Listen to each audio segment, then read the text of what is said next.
সাত আসমান ও সাত জমিনের ভৌতিক রূপ। সপ্ত আকাশ। আমরা চোখ মেললেই যে আকাশ দেখি তা কি সত্যিই আকাশ, নাকি মেঘমালা, নাকি সূর্যলোকের নীল বিচ্ছুরণ? আর যদি তাই হয় তবে আকাশ কি? আবার কোরআনে স্পষ্টতই সাত আসমানের বর্ণনা পাওয়া যায়। সে আবার কি কি তাদের নাম ও গঠন? কোথায় কিভাবে আছে এসব আসমান? বর্তমানের আধুনিক বিজ্ঞান তার কতটুকু প্রমাণ পেয়েছে, কিংবা আদৌ পেয়েছে কিনা, এসব ব্যাপার নিয়েই আজ জানার চেষ্টা করব। জানতে হলে ভিডিওটি ধৈর্য সহকারে শেষ পর্যন্ত দেখুন। কোরআনের বর্ণনায় সাত আসমান। বাংলায় আকাশ বা আসমান বলতে বাংলা ও ফার্সি ভাষার দুটো শব্দকেই বুঝি, যাকে আরবিতে বলা হয় সামাউন। সাত আসমানকে কোরআনে বলা হয়েছে সাবা সামাওয়াতি।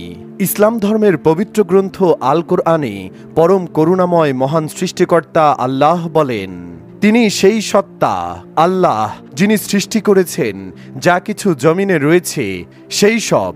অতঃপর তিনি মনোযোগ দিয়েছেন আকাশের দিকে। বস্তুত তিনি তৈরি করেছেন সাত আসমান। আল্লাহ সর্ববিষয়ে অবহিত। সূরা বাকারা আয়াত 29। মহান আল্লাহ রব্বুল আলামিন মহাপবিত্র কুরআন মাজিদে বলেন, অতঃপর তিনি আল্লাহ আকাশের দিকে মনোনিবেশ করলেন যা ছিল ধূম্রকুঞ্জ। তারপর তিনি আকাশ এবং পৃথিবীকে বললেন, তোমরা উভয়ে আসো। ইচ্ছায় কিংবা অনিচ্ছায় তারা বলল, আমরা স্বেচ্ছায় আসলাম। অতঃপর তিনি আকাশ মণ্ডলীকে দুদিনে সপ্ত আকাশে বিভক্ত করলেন ও প্রত্যেক আকাশে তার আদেশ প্রেরণ করলেন। আমি আল্লাহ নিকটবর্তী আকাশকে প্রদীপমালা তারকা রাজি দ্বারা সুশোভিত ও সংরক্ষিত করেছি, আর এটা মহাপরাক্রমশালী এবং সর্বজ্ঞ আল্লাহর ব্যবস্থাপনা। সূরা হামিম আয়াত 11 থেকে 12। অপরদিকে আল্লাহ রব্বুল আলামিন সূরা নূহ এর 15-16 নম্বর আয়াতে ঘোষণা করেন, তোমরা কি খেয়াল করো না যে আল্লাহ কিভাবে সপ্ত আকাশ স্তরে স্তরে সৃষ্টি করেছেন? তারপর সেখানে চাঁদকে রেখেছেন আলোক রূপে আর সূর্যকে রেখেছেন প্রদীপ রূপে। আবার সূরা আস-সাফফাতে মহান আল্লাহ রাব্বুল আলামিন বলেন, নিশ্চয়ই আমি নিকটবর্তী আকাশকে তারকা রাজির দ্বারা সুশোভিত করেছি। এ কথা থেকে এটি প্রতীয়মান হয় যে মহান সৃষ্টিকর্তা সাত আসমান সৃষ্টি করেছেন এবং নিকটবর্তী আকাশকে তারকা রাজি অর্থাৎ অসংখ্য চন্দ্র সূর্য নক্ষত্র রাজি দ্বারা সাজিয়েছেন, এবং এ ব্যাপারে বিন্দুমাত্র সন্দেহের অবকাশ নাই। সাত আসমানের নাম। কোরআনের বর্ণনা অনুযায়ী সৃষ্টিকর্তা মহান আল্লাহ স্তরে স্তরে সাত আসমান সৃষ্টি করেছেন। মুশকাতুল কুলুব কিতাবে সাত আসমানের নামকরণ করা হয়েছে এভাবে: প্রথম আসমান রকিয়াহ, দ্বিতীয় আসমান ফাইদুম বা মাউন, তৃতীয় আসমান মালাকুত বা হারিয়ুন, চতুর্থ আসমান জাহিরা, পঞ্চম আসমান মুজাইনা বা মুসাহারা, ষষ্ঠ আসমান খালিসা, সপ্তম আসমান লাবিয়াহ বা দামিয়া। সাত আসমান কিসের তৈরি?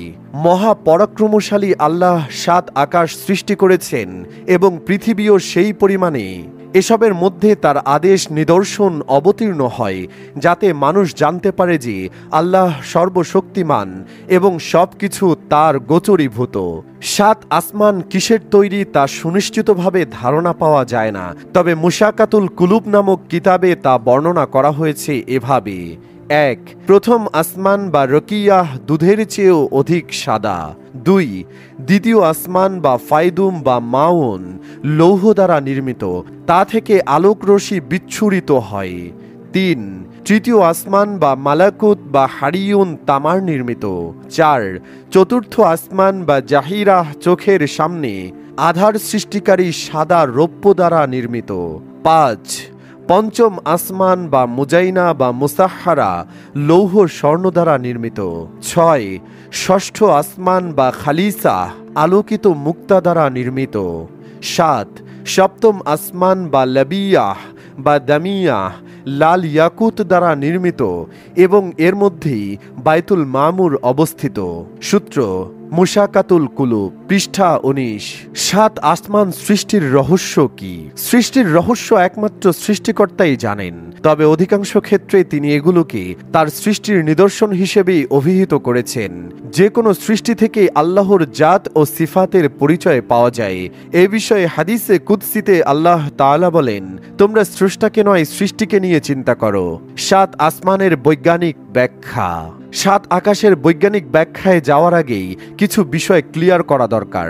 বিজ্ঞানের অগ্রযাত্রায় এখন আমরা বিশ্ব থেকে আকাশে সীমাবদ্ধ নই, আমরা পৌঁছে গেছি মহাবিশ্ব থেকে মহাকাশে। চোখ মেললেই যে আকাশ দেখি সেটি আকাশ নয়, এটি সূর্যলোকের নীল বিচ্ছুরণ, যার নিচে মেঘেরা ভেসে বেড়ায়।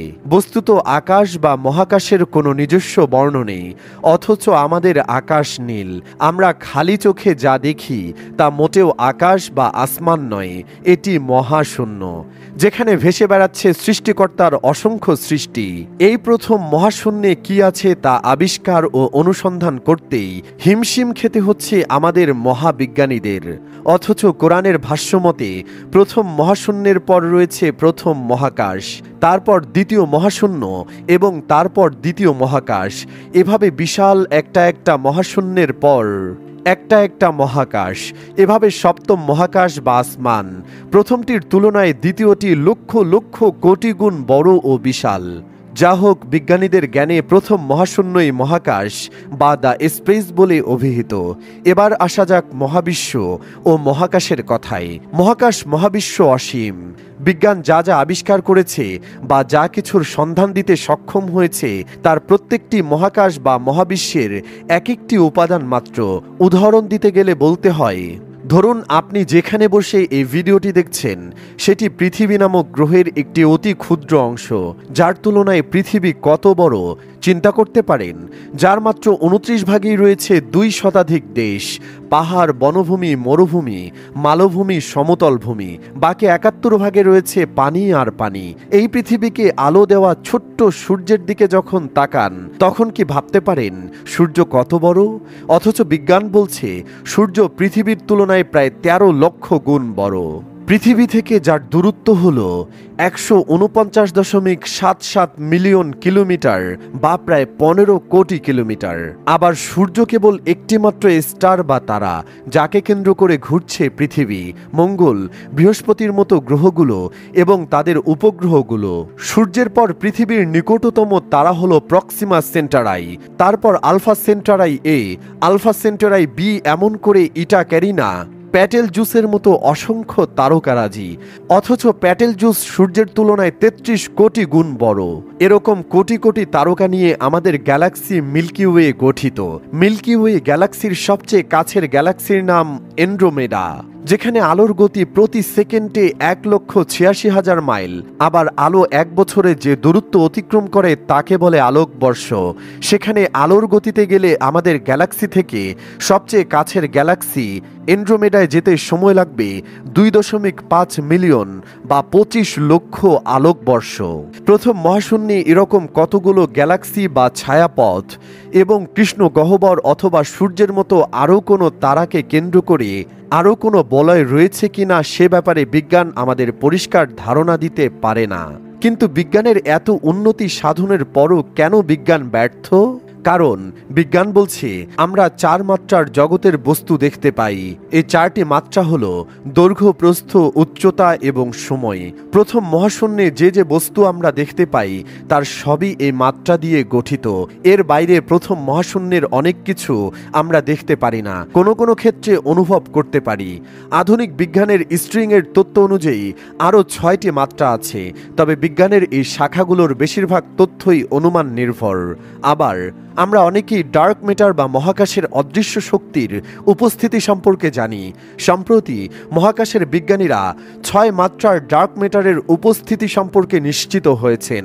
ডার্ক ম্যাটার দেখা যায় না, কিন্তু এটি এমন এক শক্তি যা মহাবিশ্বের সকল ছায়াপথগুলোকে ধরে রেখেছে বা ঝুলিয়ে রেখেছে। ডার্ক ম্যাটার এক ধরনের অদ্ভুত শক্তি। সাধারণত সকল বস্তুই সংঘর্ষে লিপ্ত হয়, কিন্তু ডার্ক ম্যাটার কখনো সংঘর্ষে লিপ্ত হয় না। ডার্ক ম্যাটার দেখা যায় না, ডার্ক ম্যাটার দিয়ে কোনো কিছুকে আঘাত করা যায় না, কিন্তু ডার্ক ম্যাটার আকর্ষণ করার শক্তি আছে। এদের মাত্রা ভিন্ন, তাই এদের আমরা খালি চোখে দেখতে পাই না। আর এসবই পাওয়া যায় প্রথম মহাশূন্যে। কোরআন ও বিজ্ঞান। প্রশ্ন হলো, কোরআন বলছে 7টি মহাশূন্য নিয়ে 7টি মহাকাশ, কিন্তু বিজ্ঞান তার অস্তিত্ব খুঁজে পাচ্ছে না। এর কারণ কি? এর কারণ হলো মাল্টিভার্স। 7 আসমান একটি আরেকটির উপর জড়িয়ে আছে এবং আল্লাহ বলেছেন প্রত্যেকটি আসমানেই তার আদেশ ও নিদর্শন ছড়িয়ে রয়েছে। প্রত্যেকটি আসমানেই তার আদেশ ও নিদর্শন ছড়িয়ে রয়েছে। একই স্থানে অনেকগুলো মাত্রা থাকলেও সেখানেই মাল্টিভার্সের ধারণা সৃষ্টি হয়। আর অনেকগুলো মহাবিশ্ব যখন সমান্তরালে কল্পনা করা হয় তখন তাকে প্যারালাল ওয়ার্ল্ড বা সমান্তরাল মহাবিশ্ব বলে। কোরআনের সূরা আত-তাকবীরের 15 ও 16 নম্বর আয়াতে মহাকাশের অদৃশ্য বস্তু সম্পর্কে সর্বশক্তিমান সৃষ্টিকর্তা আল্লাহ উল্লেখ করেন, শপথ সেসব তারকাপুঞ্জের যা চলতে চলতে গা ঢাকা দেয়, আবার যা মাঝে মাঝে অদৃশ্য হয়ে যায়। আবার একই কারণে কোরআনে বর্ণিত ফেরেশতা ও জিনদেরকেও দেখতে পারি না, তাদেরকেও ধরতে পারি না, তাদের সাথে সংঘর্ষও করতে পারি না। এ ব্যাপারে পবিত্র কোরআনের 55তম সূরা আর রহমানের 31 নং আয়াতে আল্লাহ পাক ঘোষণা করেন, দায়িত্বের ভারে ভারাক্রান্ত ওহে মানুষ ও জিন সকল, এর মাঝেও কিন্তু আমি তোমাদের হিসাব নেওয়ার জন্য অচিরেই সময়কে একটি মাত্রা বের করে নেব। জিন ও ফেরেশতাদের ওজন আছে সামান্য হলেও, কিন্তু তা আছে অন্য মাত্রায়, আর এজন্য আমরা তাদের দেখতে পাই না, সংঘর্ষও করতে পারি না, কিন্তু আমরা তাদের মাত্রার মধ্যাকর্ষণ অনুভব করতে পারি এবং তারাও আমাদের মাত্রার মধ্যাকর্ষণ অনুভব করতে পারে। ভিন্ন ভিন্ন মাত্রার ভর ও অন্যান্য বৈশিষ্ট্যগুলো আলাদা আলাদা, তবে মধ্যাকর্ষণই কেবল বিভিন্ন মাত্রার মধ্যে কমন বা সাধারণ বস্তু।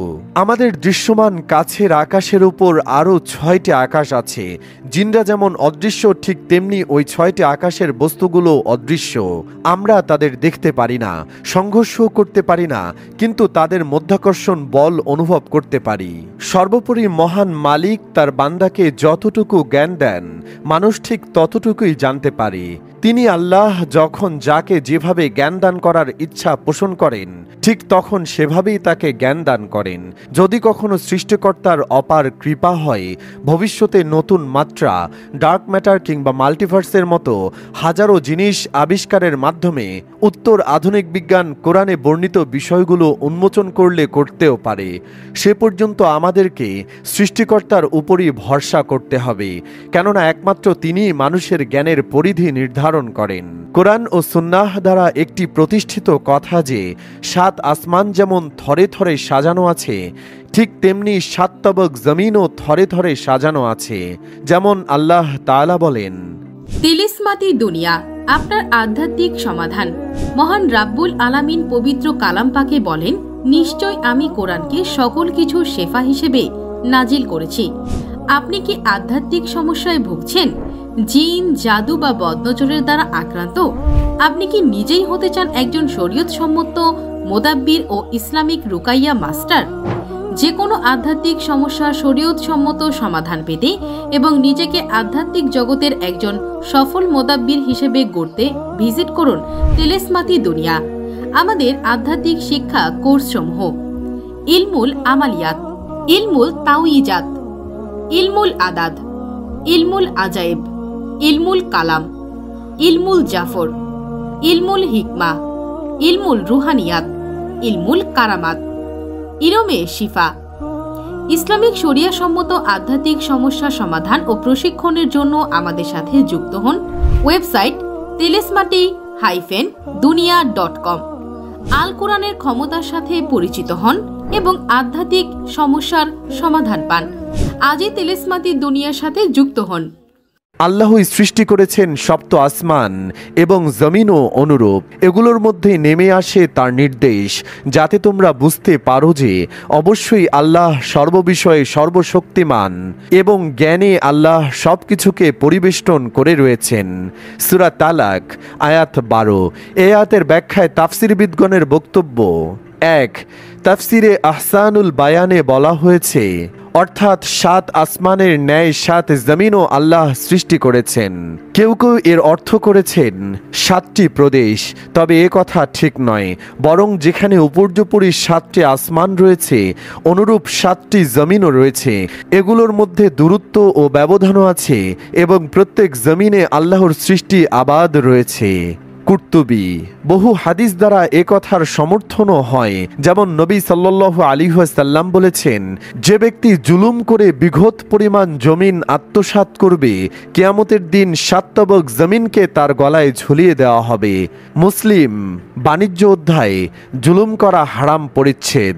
সহিহ বুখারীর শব্দাবলী হলো, কিয়ামতের দিন তাকে সপ্ত জমিনের নিচ পর্যন্ত ধসিয়ে দেওয়া হবে। বুখারী।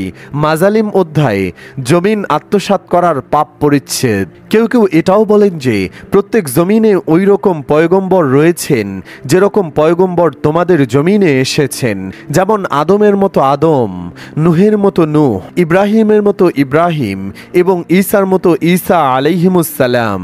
তাফসিরে ফাতহুল মাজিদে উক্ত আয়াতের তাফসিরে বলা হয়েছে, অর্থাৎ 7 আসমানের মতো 7 জমিনও আল্লাহ তাআলা সৃষ্টি করেছেন। হাদিসে এসেছে, যে ব্যক্তি জুলুম করে 1 বিঘত পরিমাণ অন্যের জমি দখল করে নেবে, তাকে সপ্ত জমিনের গলাবন্ধ পরানো হবে। সহিহ বুখারী হাদিস নাম্বার 2452। অন্যত্র এসেছে, তাকে 7 জমিনের নিচে পর্যন্ত ধসিয়ে দেওয়া হবে। আহমদ হাদিস নাম্বার 5740। অর্থাৎ যেভাবে প্রত্যেক আসমানে আল্লাহ তাআলার বিধান কার্যকর ও বলবৎ আছে, অনুরূপ প্রত্যেক জমিনেও তার নির্দেশ চলে। সপ্ত আকাশের মতো সপ্ত জমিনের পরিচালনাও তিনিই করেন। ইবনে আব্বাস রাদিয়াল্লাহু তাআলা আনহু হতে বর্ণিত, তিনি বলেছেন, 7 জমিনের প্রতিটি জমিনে তোমাদের নবীর মতোই একজন করে নবী, আদমের মতো আদম, নুহের মতো নূহ, ইব্রাহিমের মতো ইব্রাহিম এবং ঈসার মতো ঈসা আছেন। হাদিসে বর্ণিত হয়েছে, রাসূলুল্লাহ সাল্লাল্লাহু আলাইহি ওয়াসাল্লাম জিজ্ঞেস করলেন, তোমরা কি জানো তোমাদের নিচে কি আছে? আমরা বললাম, আল্লাহ তাআলা ও তার রাসূল ভালো জানেন। তিনি বললেন, জমিন। তোমরা কি জানো এই জমিনের নিচে কি আছে? আমরা বললাম, আল্লাহ ও তার রাসূল ভালো জানেন। তিনি বললেন, আরেকটি জমিন। তোমরা কি জানো এই 2 জমিনের মাঝে দূরত্ব কত? আমরা বললাম, আল্লাহ ও তার রাসূল ভালো জানেন। তিনি বললেন, 500 বছরের পথ। এভাবে তিনি 7টি জমিন গণনা করলেন। অতঃপর তিনি বললেন, সেই মহান সত্তার কসম যার হাতে মুহাম্মদের প্রাণ, যদি তোমরা একটি রশি নিচে জমিনের দিকে ঝুলিয়ে দাও, তা অবশ্যই আল্লাহর কাছে গিয়ে পৌঁছবে। অতঃপর তিনি কোরআনের এই আয়াতটি পাঠ করলেন, তিনিই প্রথম, তিনিই শেষ, তিনিই প্রকাশ্য, তিনিই গোপন। সূরা আল হাদিদ আয়াত 3। জয়ীফ তিরমিজি 3298, জয়ীফুল জামি 6094। হাসান বসরি আন দারা হাদিস বর্ণনা করেছেন, আর তিনি মুদাল্লিস। হেদায়েতুর রুয়াওয়াত 5/253, 5667। তিরমিজি। আদি ধর্ম তথা সনাতন ধর্ম অনুসারে 7 আসমান ও 7 জমিন। আমাদের ব্রহ্মাণ্ডের 14টি ভুবন। 7 আকাশ। 1 সত্যলোক, 2 তপলোক, 3 জনলোক, 4 মহরলোক, 5 স্বর্গলোক, 6 ভুবরলোক, 7 ভূলোক অর্থাৎ পৃথিবী। 7 জমিন। 1 অতল, 2 বিতল, 3 সুতল, 4 তলাতল, 5 মহাতল, 6 রসাতল, 7 পাতাল। আসসালামু আলাইকুম।